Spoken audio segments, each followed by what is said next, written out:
Welcome to Rubberband Live, the Australian recruitment and talent acquisition vodcast and podcast. I am Eden Haddock, your host and the creator of Rubberband, the recruitment network for all. Let's go live. And we are live, and I'm just going to cheekily celebrate that we are live on LinkedIn today after a bug last time. So thank you everyone out there that was so patient last time when we had a technical glitch. Now, before we begin, I would like to acknowledge the traditional custodians of the land that I live and work on, the Wadawurrung and Dja Dja Wurrung people. I recognise their continuing connection to the land and waterways. I pay my respects to their elders past, present and emerging. And I'd like to extend this to all Aboriginal and Torres Strait Islander people.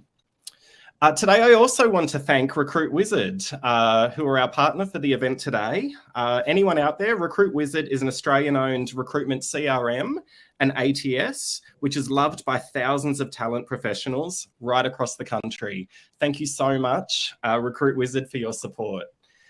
And yes, welcome, the AI and ChatGPT Masterclass with Jordan Betteridge, Steve Grace, and Katie James. Thank you so much for joining panel. How are you today? Good, thanks, Eden. Thank you. Well, thank you. Going good. Well, we're so excited to have you here, and this is a really popular session, and I'm sure there'll be a lot of questions coming through from the audience. Remember, if you pop your questions in the chat box in YouTube, Facebook, or LinkedIn, they will come up and we can see them. We'll try and address as many as we can. I'm amazed at seeing aloha from Hawaii. I'm seeing hello from Fort Lauderdale. There's people from all over the world here, so thank you so much for your support. Now, let's introduce our panel members. So we'll go around the room. If you could just provide a quick summary of who you are and a little bit about your career. We'll start with Jordan Betteridge. Welcome, Jordan. Thanks, Eden. It's always good to see your face. My name is Jordan Betteridge. I am the CRO and CMO of Recruit Wizard. I'm also the founder of a boutique consultancy that focuses on brand and technology called Random Group. And I've been across the talent community for about, I think it's coming on 10 years now, just sort of helping many different recruitment agency owners and small business owners understand how technology can definitely boost their productivity and also help them tell their stories through their, the voice of their brand and using different tools that are emerging, such as AI. Mm-hmm. Fabulous. And you're also our technology brains trust for the Rubberband community. So thank you for always being there for us, Jordan. I'm doing my best. You're amazing. And Steve, welcome, Steve. How are you? Thanks, Eden. Very well. That's great. Tell us a little bit about yourself, a bit of a summary about who you are and a bit about your career as well. So I'll try and make it quick because I'm quite old.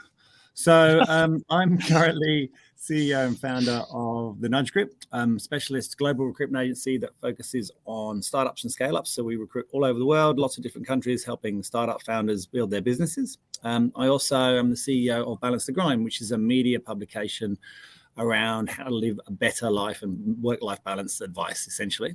Prior to that, I had numerous different recruitment agencies in numerous different stages, which I have sold. And prior to that, I worked in recruitment. I think I've been in the talent community. Jordan, you said 10 years. I think I'm coming up to a quarter of a century, about 25 years now. Wow. So, yeah, long time. Well, thank you so much. And thanks for your support. We're so excited to have you here with all of that wealth of knowledge. And Katie James, my friend Katie James, who I have recruited with for a number of years in the past. So excited to have you here. Katie, tell us a little bit about yourself and a bit about your career as well. Yeah, so I'm Katie. I work at Flybuys for our international audience. Flybuys is one of Australia's biggest loyalty programs, working with two of Australia's biggest retail groups. So the Coles Group and the Wesfarmers Group, so brands like Bunnings and Kmart and Target, which many of you might have heard of. And so, yes, so Eden and I have known each other for quite some years now, from when Flybuys first was established as a business. And when he talks about recruiting together, when we started at Flybuys together, it was about 60 or 70 people, and it's now about 500 people. And so Eden and I spent a good 2 to 3 years massively scaling the size of our technology and digital teams at Flybuys, which is what I look after. So I look after all of our member-facing channels at Flybuys. Prior to that, I've done a number of different digital marketing or tech roles across, some big brands in Australia. So places, so initially at Liquor at Coles, I worked for the RACV before that. And for anyone who is a Melburnian local, straight out of uni, I actually worked for the Queen Victoria Market in their marketing department, looking after their digital channels. Oh, wow. And Katie, it's so great to have you here, because I think one of the traps that we fall into when we're having these conversations is, we're a recruitment and talent acquisition community, but to bring in a hiring manager and to be able to understand your opinion and your perspective is really valuable for our community. So I really do thank you for coming along today. No now, speaking of the community, we put a bit of a call out for some questions around AI, and specifically AI in recruitment. And I thought we'd start by addressing some of them and kind of treat it as a bit of a myth buster. So we'll go around the room. I've assigned one of these comments or questions or observations to each of you. So Jordan, if it's okay, I'm going to start with you.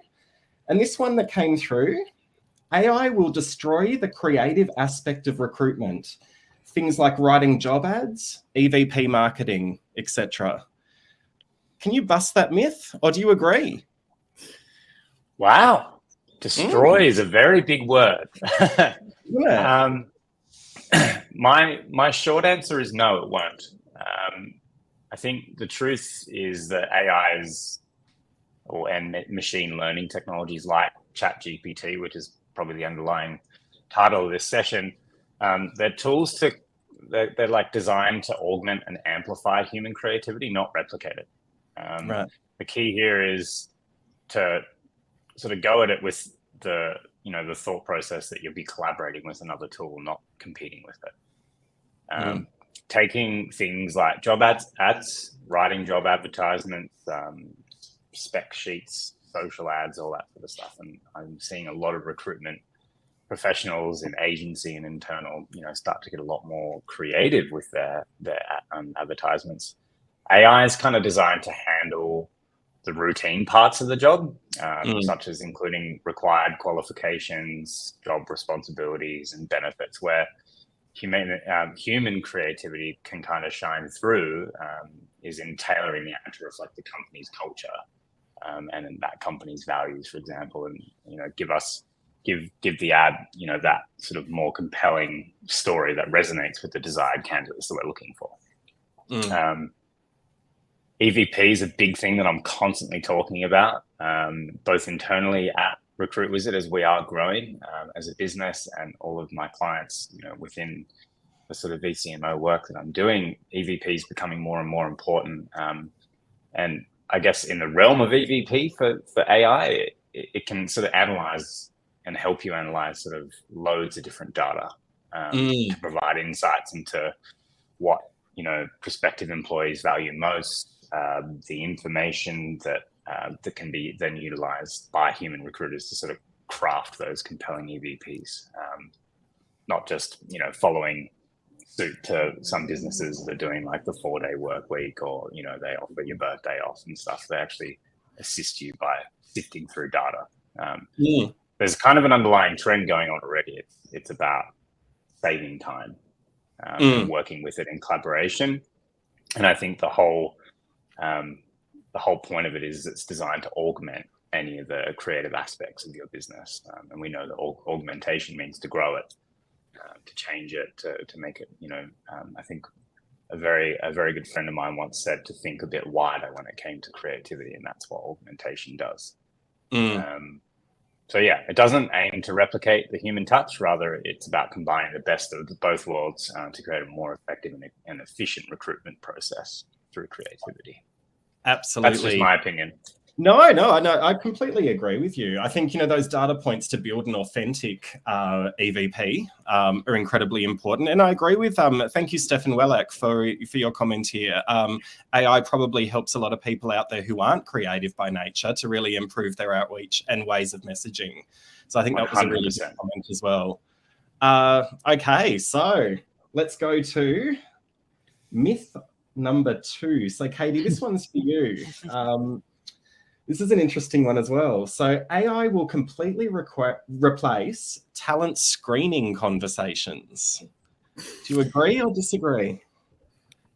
I definitely I disagree, and I disagree for a couple of reasons. I actually think there's a good amount of overlap in this to some of the things that Jordan touched on as well. Which so you talk about creativity and the human side of creativity. Well, I also think that on this point you've got to think of the human side of connection and the importance of that connection. And I think interestingly on this point, because it's with me and being a hiring manager as well, a lot of the time I'm actually relying on this initial part that's being spoken about happening with the person that I have a relationship at my organization, someone like an Eden. And I just would say to the whole audience, don't underestimate how important that level of trust and reliability in your relationship with the various hiring managers in your organization plays in how they approach those conversations. I can tell you firsthand that Eden and I have hired hundreds of people together. And if Eden told me on the phone that he'd spoken to someone that was perfect for the job, I don't think there's a time that he had that wrong. And that means so much to me, right? And that's not to say there weren't other great people out there, and to the point of augmentation, that there wouldn't potentially be a role that it plays to help you get a greater list where you have so much choice, and that's a great problem to have. But relationships and human connection and the trust that comes with that play a really big role in how you build rapport in your internal teams, but then also with those candidates, right? Like there's an amount of connection that you need to have to move to the next step. The second part for me is to think about how much recruitment is not actually happening because of people taking the effort to go and hit apply now on a job in the first place. In exactly the same space, a heck of a lot of the great people that have ended up at our organisation are because talent leads have gone out there into their networks and looked for the people that they know or asked for the people that they know. Now, I'm not saying that AI is not capable of doing some of that work for you, but at the end of the day, you're not talking about a completely linear model of augmentation where 100% of applications come through one channel, you're reviewing them in the same way, and then you're moving on to the next step. Sometimes you're actually out there yourselves actively seeking out people and building rapport to get them interested in the first place. And I think there's only so much that AI or machine learning can do to convince someone who's not actually in the market that they might actually be interested in chatting to you about a job. I think that in itself is also a human connection piece of many people get tapped on the shoulder about, would you be interested in this? If it doesn't have the right level of human connection and personal touch, I'm not sure your success rates of getting people to say, actually, yeah, I'd like to hear more about that role would be there when it's you pushing out there trying to get somebody's interest for something that you've got on offer. Absolutely. And thank you so much, Charlotte Hall, who said AI will support the efficiency to allow more time to develop those deeper connections. Absolutely. I actually agree. I actually completely agree. So, Charlotte, that's absolutely spot on. All right. Well, let's go to number 3. Comment, myth. This one's for you, Steve. AI can completely remove bias from the recruitment process. What do you think? I so wish it could. So there's been so much talk about unconscious bias, conscious bias in recruitment processes wherever you are in the world, and those biases vary.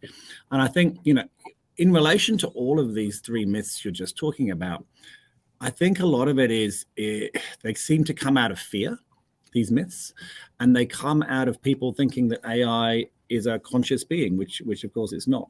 And I think AI is essentially only a product of, initially, who develops it and codes it, and then secondly, who it interacts with and learns from.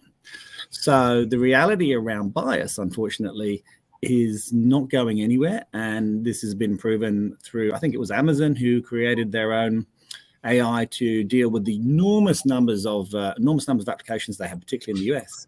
And unfortunately, it had the same bias as the same people had within Amazon, because that was who programmed it and that's who it learned from.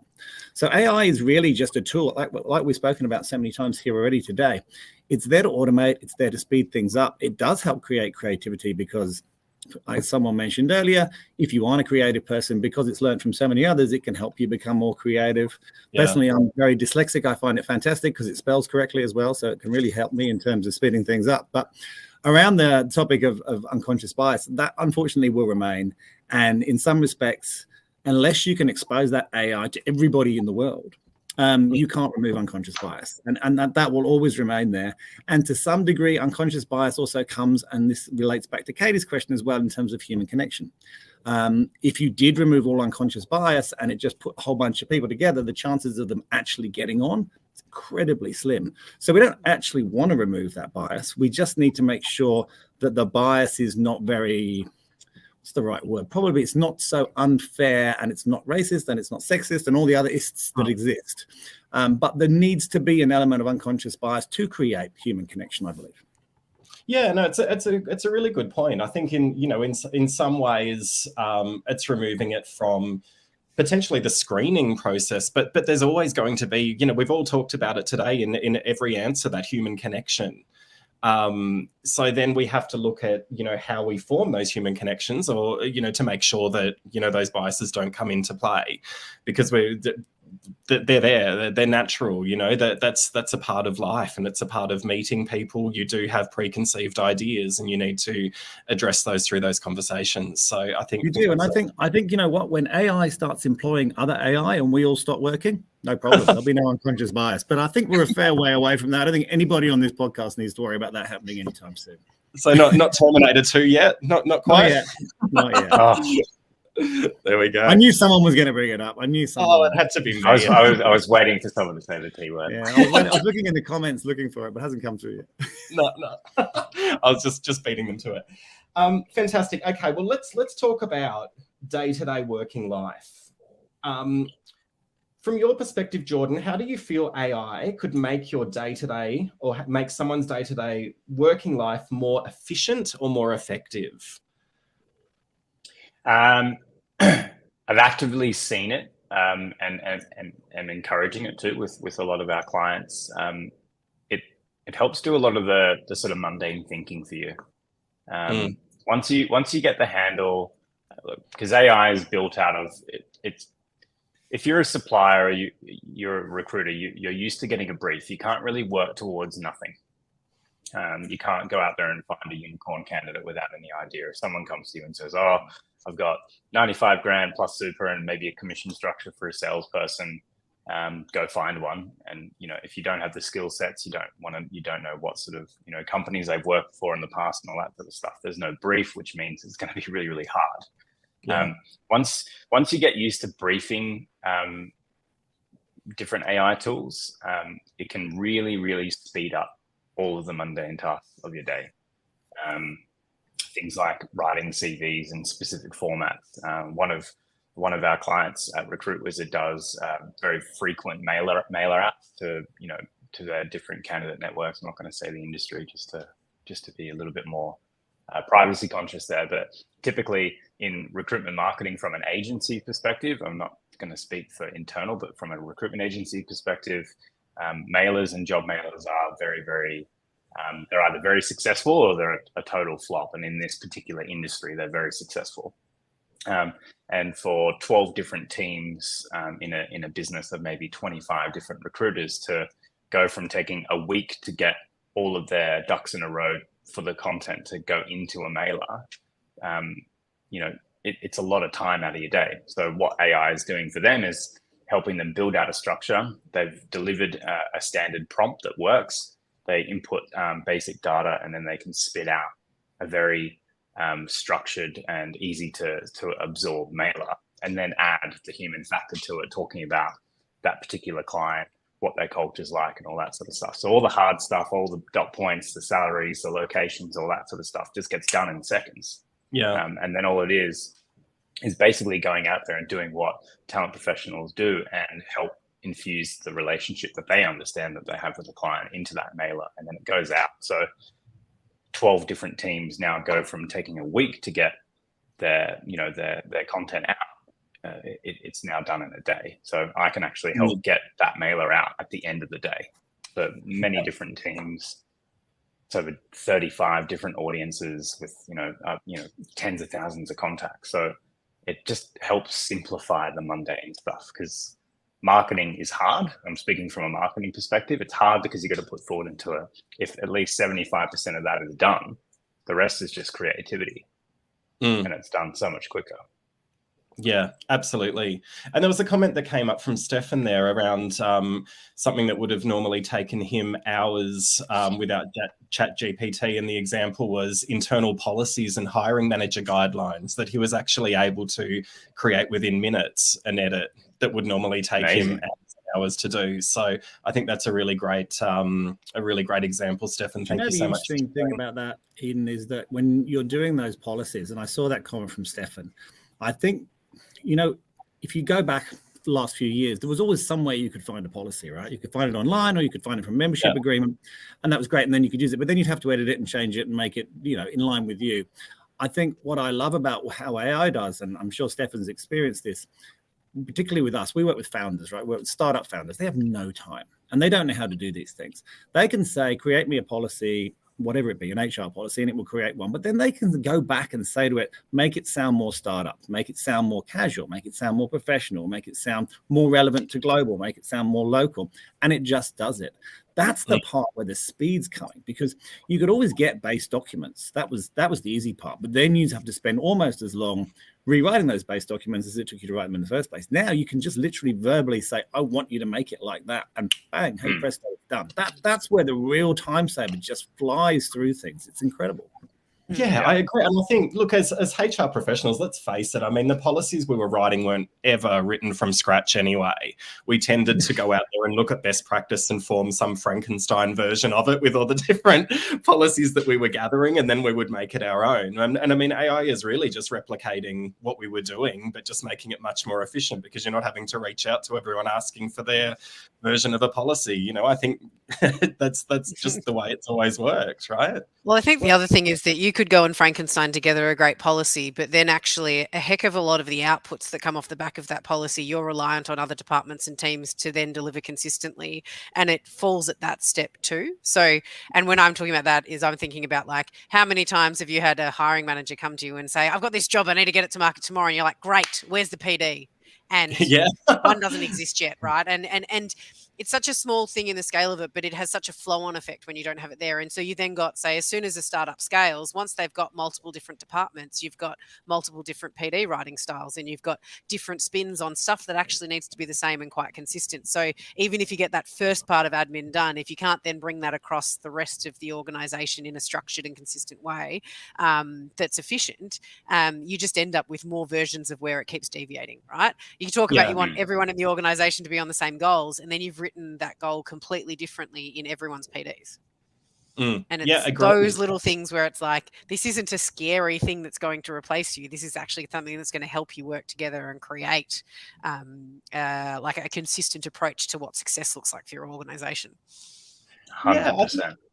Yeah, I agree. Like, it's a really great example, and I think we've all been in that position that we're constantly chasing hiring managers to help us craft those PDs to get the job out to market. I mean, I want to stay with you just for a little bit longer, Katie, if that's okay. I suppose from a hiring manager perspective, like what other things would it do to make your life a lot more efficient and effective, I suppose, when you're working with the recruitment team?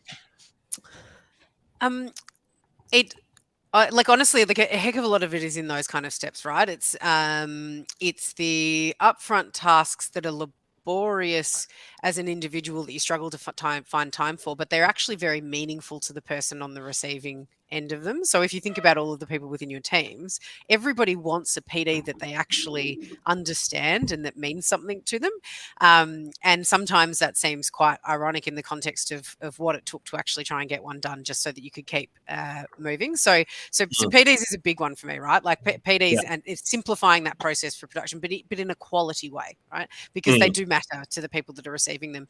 I do think there's like space in the job ads in that process. But then for me, it's also, I think that there is more that could be done in the automation of the recruitment steps that actually allows us time to spend more of our energy properly reviewing the candidates that come through and the time that's going on in those. So I think because of all these steps that happen and all these things that need to happen, it's also what leads to conversations before you've even started of going, well, how many people maximum do you want to have to review the CVs of, and how many do this? So you're constantly making trade-off calls of how many people you will consider based on how much time you have available. possible, rather than the question being, how many great candidates do we have that we really should talk to? I know, sorry about my cat. This is going to happen. Oh, no, we're Look, good. I didn't see Yeah.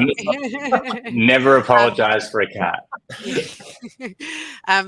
So that's probably there's probably, I need to think about it further into the specific parts, but what I would want, Eden, is to look at it and go, in the 100% of time that's available for this process, I would prefer 80% of it to be dedicated to talking to the people who might end up in your team, and or talking or reviewing or understanding the people that might end up in your team. And I feel like we don't get to give enough of that time, right? Like and sometimes we'd be saying no to a conversation or a CV review, and we might be missing an absolute brilliant person. And we're not saying no because they're not the right person. We're saying no because we're out of bandwidth to review any further.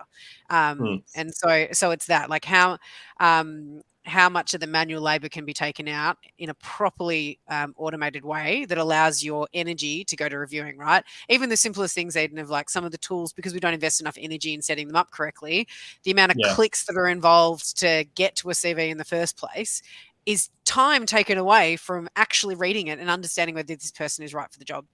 And then probably the second one for me is that so much is still focused on old school measures of a CV and a CV and a cover letter. And for many people, right, if you've gone out and found someone who you think's perfect for a job and they've been in their current role or organization for many years and they don't have an up-to-date CV, because let's be honest, none of us are doing home hygiene every month, updating our CV to make it current, and you're asking them to take the time to update their CV in that moment so that you can review it properly. There's probably a better way to find out from that person what you need to know to work out whether you want to have another conversation with them. And so I think there's something that can be done in that space, is to just change actually how we find out the information we need to about a candidate in the first place to then make the decision to have a conversation. I'm not saying CVs are done, but I just sometimes I think our expectations on people, particularly when we've tapped them on the shoulder to have produced this beautiful CV themselves by hand, is unreasonable in the context of what we've asked of them, and therefore what we actually really need to know to go to the next step. 100%. I think CVs are outdated personally, and I hate writing them. Writing my own, I mean, I read them all day long, but writing my own is the hardest task. And I think all recruiters say that. Like, it is such a laborious task to do. Maybe you could do a very short version of interview one questions as the application process in the first place, and see what people's answers are to the things that actually matter to your job, and make a call off the back of that, right? And you could automate that kind of process. You could put the right human-centered language at the front of it in terms of why we're doing it this way, but say to someone, we don't need to see your 10 years. We can look at that on LinkedIn. Just answer these couple of questions for us about how you'd approach X, Y, Z, and Y. And maybe that's something that you could do in an automated way that changed the way you then built a connection with that person. But now, I mean, AI can, I mean, ChatGPT specifically can create a CV for you with very minimal input from you. What, Jordan, I'll start with you. What is your opinion of those AI generated CVs? Do you think it changes the perception of candidates, or does it have a risk of changing that perception of candidates? What are your opinions? It's about perception, really. I think AI-generated CVs can be seen as both an advantage and a challenge at the same time in any recruitment process. I mean, on one hand, they can ensure that there's a level of standardization. In terms of structure, specifically when you're presenting CVs as well to clients from an agency perspective, which is helpful. But on the other hand, AI-generated CVs would lack a personal touch that you can't replace. CVs, I wouldn't say, are my strongest suit. I'd definitely say that, again, it's just about getting the baseline sort of mundane parts of a CV put together, and it's how you brief AI to construct that, and how much time you're willing to spend with that AI for it to get to learn who you are as well. Because using a chat feed in ChatGPT, just because you've gotten the answer doesn't mean you can't go back to that chat feed and continuously educate it. If you've got a pro account as well, you can go back and add things that you think about later and constantly regenerate it until you get it to the point where you're very happy with it.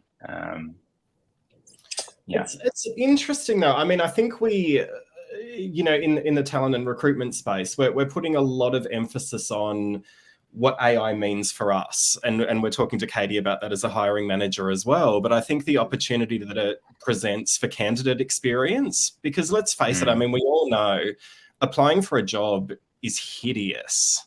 It's not an enjoyable experience. It is very, the onerous tasks that you have to do. You have to write a CV. You have to go through those screening questions. So do you see, I might ask you, Steve, I mean, do you see if a candidate on the other side is using AI to generate the CV for them? What is your opinion on that? Do you think that is a potential problem? Would it change the perception of the candidate in your mind? Or do you think, who cares? Use AI, make your experience easier. So AI generated CVs are just a modern version of when you used to go to a resume writing company, right? Yeah. And they all look the same. And I don't like them, but I think that's a personal thing. But I always look at someone's LinkedIn more than I do their resume. I mean, LinkedIn is the best database in the world. It's self-updating. It's written usually by the person. I mean, it's a short version, and then you can sort of delve into the depths later. I think there are some instances where you need resumes. I think there are certain jobs where they're important, and I think there are certain jobs where they're not so important. So there isn't a right or wrong answer. Personally, I don't like them, but it doesn't make me view that candidate any differently. What I do view is the information that's on there. I don't care if it's blue, green, big letters, nice font. That doesn't honestly, it doesn't come down to that, because ultimately a resume is a marketing document. It's like a concert ticket. If it's got the right information on it, gets you through the door to have a chat, right? Or it gets you through the door to watch the band. Once you watch the band, it's about the experience you have with the band. It's not about what the ticket looked like. Once you get a resume and you start talking to a recruiter or a client, it doesn't matter what the resume looks like. And I think people need to think of it more like that. And they need to think more about the content than what it looks like, whether it's standardized, not standardized. Everyone's going to have their own opinions on that. It's going to vary massively. I think the most important thing is that they have the right information on there. They don't just have what they're responsible for. They make sure they have achievements. They make sure they tell you what they actually did. It's great knowing what you're responsible for, but we need to know what you did. It's simple things like that, which any recruiter or any how to write a resume article, there's millions of them, will tell you. Don't stress too much about that. It's like the policy documents. You can say to the AI, change it like this, change it like that, change it like this. And there was a comment in the comments earlier, and I think it was Kayla, who said, are we going to have word for word adverts if we do it for adverts? I don't think we are. There it is. You see, I don't think we are, because I guess recruiters have done that anyway. The lazy recruiters cut and paste job specs and job ads. We've all seen them. They look awful. The recruiter should be shot in the head. What they do is tailor it. I mean, all job descriptions have a base information, and then you get maybe 1, 2, or 3 really important things from the client. That's what needs to be in there. So you can create a base advert, Kayla, and then you just add the 3 things that are never in the job description anyway into your ad, and hey presto, you've got a different ad. Same thing with the resume. So it doesn't bother me. I think if it's going to save people time, just do it. But at the end of the day, just put some effort in. Yeah. What if you flip the idea on its head? Because the interesting thing, what you said, Steve, you mentioned I look more at LinkedIn, but for many candidates, right, LinkedIn is just the new version of the laborious thing that they need to keep up to date, that they But it's don't shorter. pay It's much shorter. to. It's not as long. Much shorter. But flipping the idea on its head, right, at the end of the day, some sort of CV tweaking is more about the organization receiving it and reading it than the other way around. What if the idea here was actually more that as organizations, particularly large organizations, we took people's CVs, we put them through some sort of automated process that simplified them for the organization and its expectations of what one looks like, put it back in front of a candidate and said, hey, this is what we've summarized this into, this is what we've summarized this into as relevant to our hiring manager. Is there any really key things that are missing from this that you desperately want us to know about you? Add them here and it's done. And so, because to your point, I'm the same as a hiring manager. I don't care. Use automation, because I think CVs are old and outdated and don't necessarily give us what we need. But I do think maybe there's something that could be done that could have us as an organization lead the path that says to a candidate, regardless of how you produce your CV, here's what we've taken out of it that's important to us. Here's one more chance to tell us something else you want to know. I think that's the interview process, though, isn't it, Katie? I mean, I think you're right, but I think that's kind of that's done almost verbally. I almost think the ability to understand a job ad and read it and read between the lines and see what a client wants and then add that into your resume is a skill set that you want in an applicant. And so people who don't do that, they're applying for 500 jobs, boom, boom, boom, boom, boom. The people that do that, they really care about that job and want that job. So, and then that process you can do verbally. I mean, I think what you're saying, you could automate that for very large scale recruitment. It could be great. But I do think that's done verbally. I still think the verbal part is so important, as we talked about earlier. AI is not taking over. We still need that human connection part. Absolutely. Yep. But you could get CVs into a better standard for people to review internally. That's like I'm putting my hiring manager on, right? You could get CVs into a format, a consistent format that makes sense to me. And to your point on the people that are applying for 500 jobs, that'll be really obvious because those people won't reply to the response that says, hey, this is what we've done to your CV. Is this good or is there anything else you want to say, right? They're not even going to interact at that stage. No. So you're already going to get some level in those parts. And the key thing it's going to give is the ability for the person who's then reviewing those CVs and saying, yes, these do or don't tick the boxes, hopefully a better, more consistent articulation across all CVs of whether someone has the skills you're expecting or not when you go to talk to them. Absolutely. Yeah. Hey, I've had a question come through. Now, I don't have a lot of knowledge around it. I've listened to a podcast about it. Does anyone have, I'll just pop it up, an opinion on People GPT? Has anyone encountered it? Does anyone know much about it? How about maybe you, Jordan? Do you have an opinion on it? Was that from Charlotte? Yes.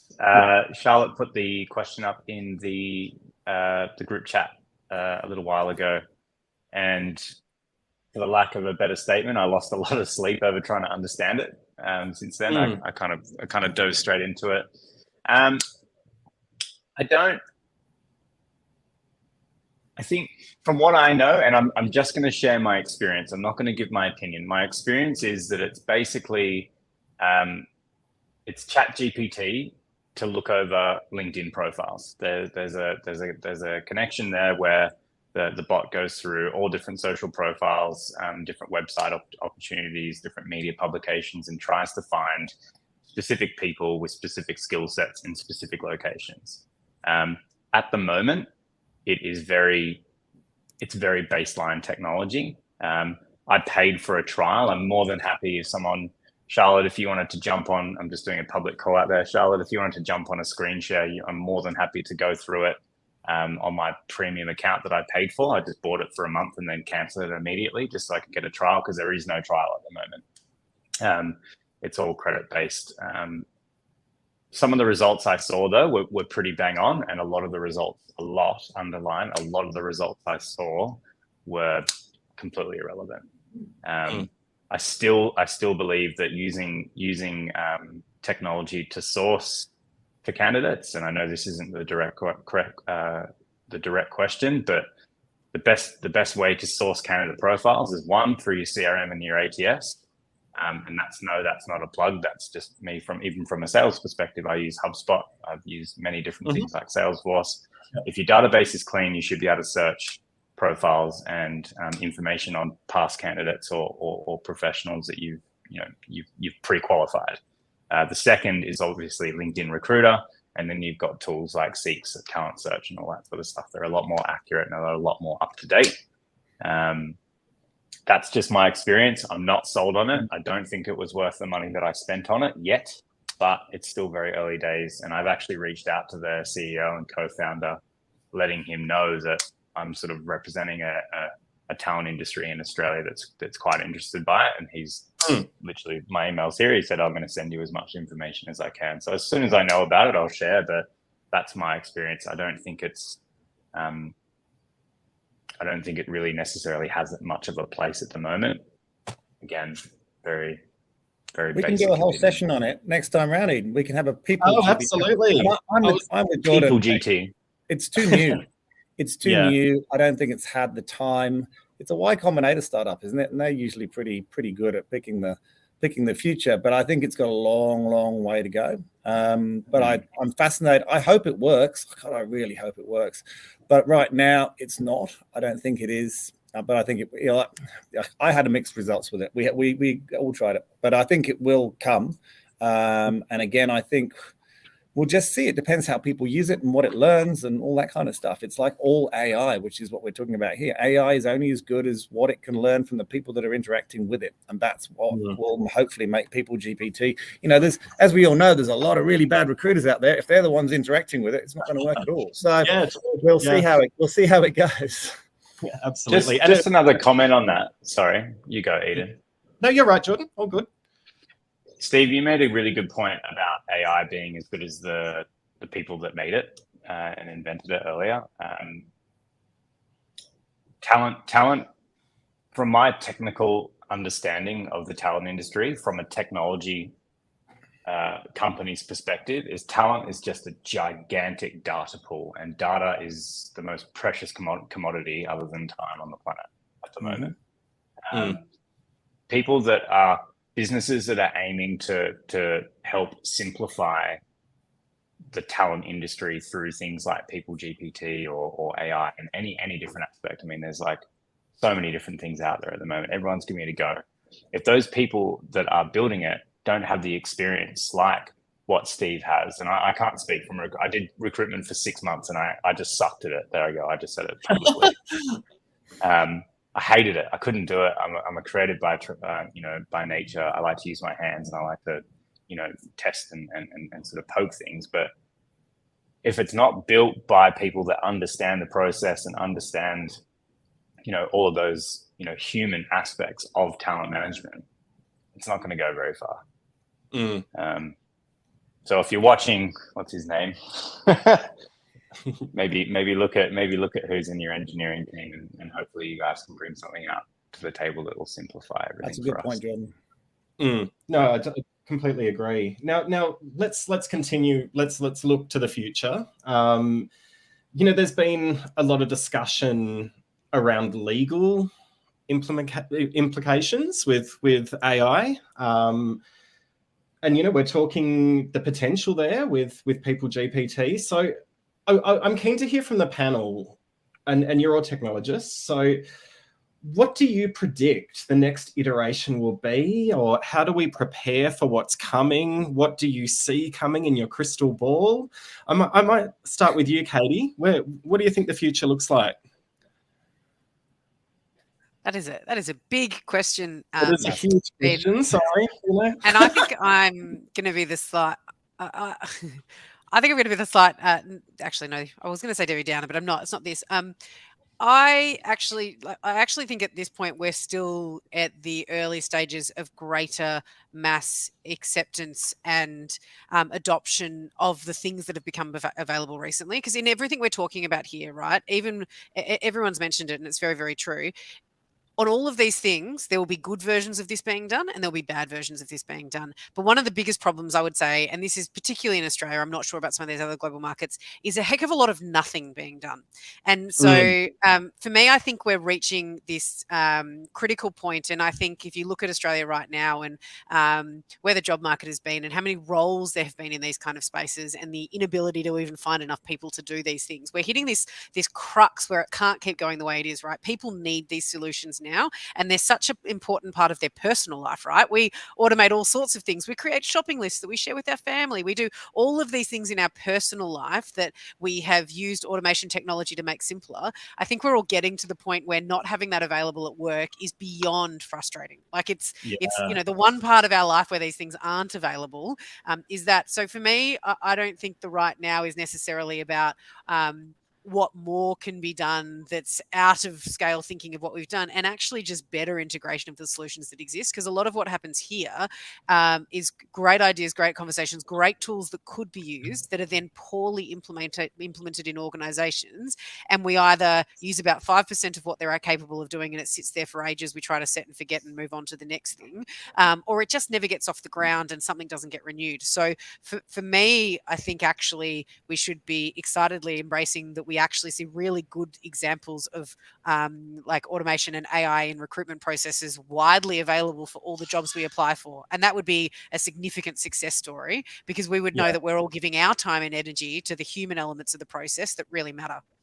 Yeah, agreed, 100%. And that's been the theme throughout the chat box today as well. The importance of removing those everyday Monday tasks so we can form deeper connections with the people we're interacting with. Don't wait for whatever version 2 of what People GPT can do, because you'll be so far behind if you're still waiting to do that as your first step. That's my thing. It's like businesses have to start embracing what's available now and then iterate on it. Stop waiting for, I'll just wait for the version that can do X, Y, Z. It's like you need to do something because your people. I think you're the future, Eden. I think you're the future because you're helping dispel the fear. And, look, a lot of this was about fear, right? We started with myths. This is no different than people not wanting to do banking on their phones. Does anyone go into a bank now? That wasn't that long ago. The fear around online banking on your phones and paying on your phones. I remember the first time I went out without my wallet. I was terrified. Like, this was only a few years ago. We need to dispel the fear of AI before we can ever really take it forward and embrace it. And you're doing that right now. Well, and I mean, look, we've faced a lot of these fears during COVID as well. We should be able to be a little bit braver. I mean, I remember when we all went into lockdown and we all went, oh my gosh, how the hell are we going to hire people because we can't interview them face to face? Interviewing them via Zoom, we're never going to get a human connection. We're never going to understand who the candidate is. Hey, who's interviewing face to face now, right? I did one last week, first one in about 9 months. I was so excited. I didn't know what to wear. It was a whole new experience almost. But again, we are scared of change, and I think that's really been the big thing with AI. I know when I first used ChatGPT, I just thought, and I'll make the joke again, Terminator 2, and got all panicky about it, right? But you've got to embrace it. I think Katie and Steve, you're absolutely right, and we need to take that first step and get over the fear. What do you think, Steve? What else do you think is coming? Yeah, have a look in your crystal ball for us. What's the future of this look like, and what can we do right now? Well, firstly, if I can get a crystal ball in the future, that would be great. I think jumping on Amazon. Yeah. I think what's coming is I think you're going to see everyone interacting with AI and becoming very comfortable with it. Then you're going to see a whole bunch of people hacking it, and then we're going to have to find a way around that. And I think you're going to see this continuous battle, I guess, of trying to get ahead of the technology. Humans by nature want to beat technology. It's just in their psyche, right? So if they feel that a technology is taking something over, they're going to try and find a way to get around it. So I think we're going to see a real disruptive period before it settles down, and then it just becomes part of the norm. So I think the next 2 years maybe are going to be all sorts of things, lots of headlines on the Today Show that don't have any backing and all that kind of normal stuff that you see. And then eventually it will just settle into all of our processes. And I think we'll all get quite comfortable with it. And I think it will save enormous amounts of time. That's not just in talent and recruitment. I think that's across the board. Yeah, agreed. And from you, Jordan, final words, final predictions, final advice, crystal ball, what do you reckon? For things to come, I think it kind of like Katie and Steve have definitely covered off a lot of how I feel about it. But I think to answer it directly, a lot of failure in terms of technology is coming. A lot of trial and error. If you look at when Tesla released their public patents for their, dual and single engine motors for electric cars, so many businesses went out there and tried it to become part of the hype and failed. I think the only way to actually see what's coming next is actually be a part of it. There's a lot of people that I've met personally that are avoiding it because they don't understand. For anyone out there that scrolls on their phone on Instagram Reels or TikTok at night for 45 minutes, I can promise you that if you put 45 minutes in a day and replace that with a bit of self-education and just test it out, that's what's next. Is how you'll be able to interact with that new tool. It's just, don't be afraid of something that you haven't tried yet. I think but Sally, lots and lots of failure is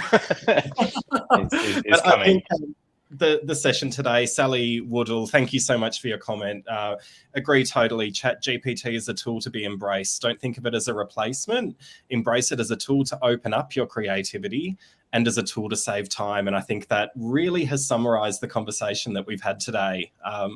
We are out of time, so I wanted to thank the panel, Jordan, Katie, and Steve. We could talk for a couple more hours, and I think we may come together again and see whether some of those predictions have come true and see where we are in a few months, because it's moving at the speed of light. Thank you, everyone from around the world that has joined today. It's just been so uplifting to see so many different comments and opinions and observations within the chat box. Remember, all previous episodes of Rubberband Live are available on YouTube. You can find all those details on rubberband.com.au. We also stream all previous episodes via Apple Podcasts and Spotify. If you search for Rubberband Live, you'll find it very easily. Thank you very much, panel. And I want to keep talking. I'd love to keep talking, so I hope I can pull you all back together again soon. Thanks again. Thanks, Eden. Thanks, Eden. Thanks, Great. Thanks, guys. Have a good day. Take care.